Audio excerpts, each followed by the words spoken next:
eve of Canada's 20th federal election, party leaders make their final appeal to their constituents. At Winnipeg, the CCF leader, MJ Coldwell, addresses a rally. At a progressive conservative meeting in Brockville, Ontario, John Bracken, the party leader, tells about that party's platform. The intensive campaign conducted by the Liberal Party sees its culmination in the nation's capital, where the Right Honourable William Lyon Mackenzie King defends the present government's wartime policy under his leadership. In the United Kingdom, all parties court the service vote. In London's Haymarket, a campaign headquarters is established. There, Johnny Canuck considers how to mark his ballot. Meanwhile, Canadian election officials employ for the Western Operational Theatre. Their job is to collect the vote of all services. With many service candidates running for office, the campaign is conducted in real democratic style. The vote is quite heavy wherever Canadians are stationed. Full instructions are issued in the field so that every cross put on the ballot will mean an intelligent vote cast for the chosen candidate and party. Representatives of the women's services, too, are right there on the spot when it comes to exercising their franchise. For detached troops, mobile polls are used to collect the vote from those who can't journey into an established polling booth. Across Canada, the civilian vote is a heavy one.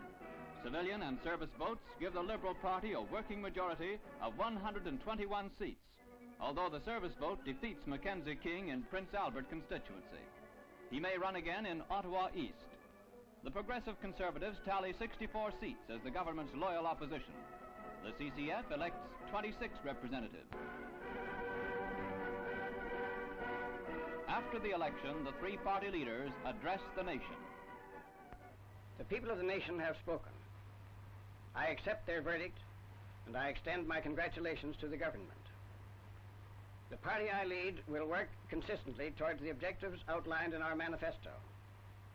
As an opposition, we shall be vigilant and cooperative, and carry out our responsibilities without bitterness. Now I'd like to express my appreciation to all those who have given and are giving support to our people's movement. For myself, I shall go forward.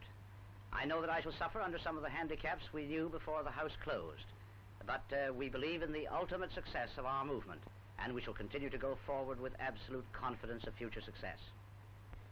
There is no longer any doubt that the result of today's voting means the continuance in office of a Liberal administration with a majority over the combined total of representatives of all other parties in the House of Commons.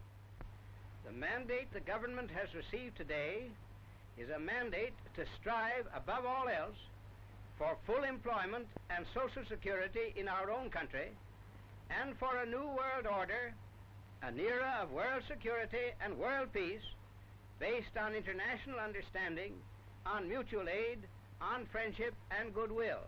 A wide area of Surrey, south of Guildford, is rocked as a great blast startles the county.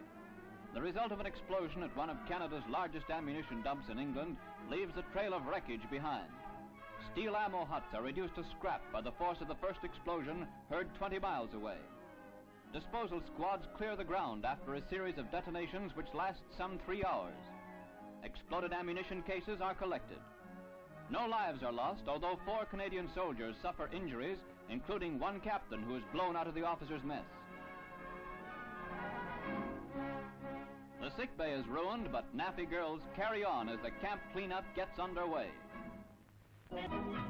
At the Hayes farm in Calgary, Jack Hayes milks his world's champion butter producer. She is 6 years old, Alberta-bred Holstein, Alcatra Gervin. The Western glamour girl can sure take the punishment. She's been milked every 6 hours, day and night, for a year. As the last drop goes into the pail, her fans wait for the verdict as government inspectors take samples and weigh the last few ounces of her terrific output. She is declared world's champ and receives the plaudits of her butter-making buddies.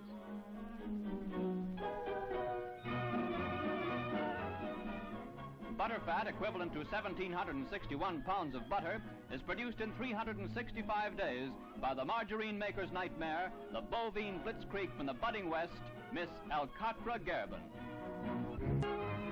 At Trinity College of England's famous Cambridge University, servicemen of many nations are welcomed on the commencement of a leave course. Cambridge is typical of other British universities who have thrown open their doors to visitors of the Allied nations. For a week, they attend lectures on various topical subjects. The main reason behind the scheme, however, is to interpret English college life to the troops. The only time they come together as a group is during the special classes. Their time away from class is spent entirely with the students. Billeted with them in their various colleges, they learn just how a typical undergraduate lives and what his interests are. Through the classical portals, they walk in the footsteps of men who have gone forth through the years as builders of a mighty empire. In time-honored halls, the representatives of the young dominions and the Americas absorb the atmosphere of culture traditionally associated with the venerable institutes of higher learning.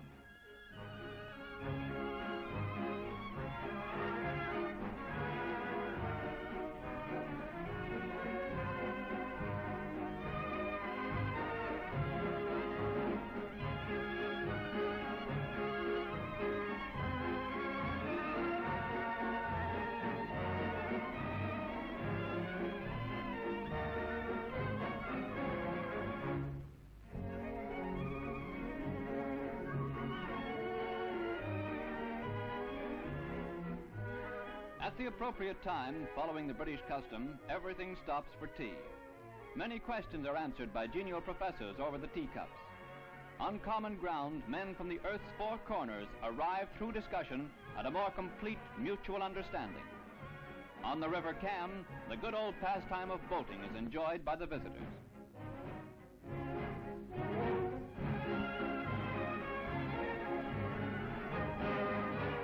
After a pleasant 6 days spent in charming surroundings, the group is ready to go back to their respective units.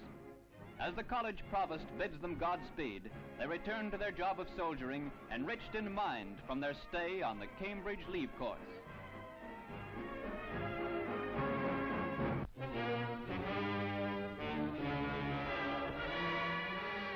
Canadian Provo carefully examine all luggage of the defeated master race before they commence their long trek back to their own country. Loot of all descriptions and kinds, culled from helpless Hollanders during occupation, will be returned to its original owners.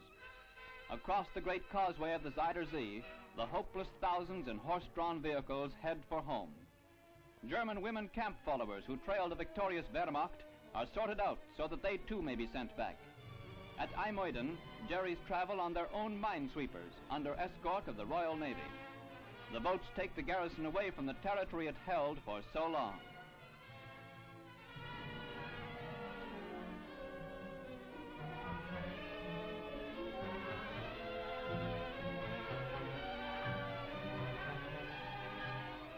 Day after day, the steady stream of traffic moves towards Germany. There are no regrets at the departure. Holland is only too glad to see the last of her oppressors.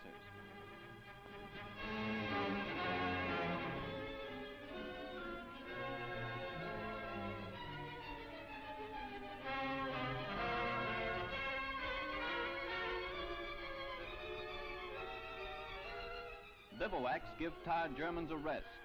Walking back from a joyride is no fun. Ask Jerry, he knows.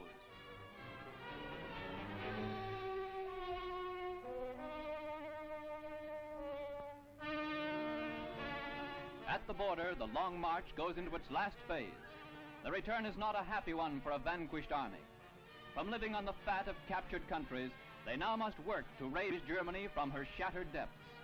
Thus she may live in peace with her neighbors, respecting other men's rights.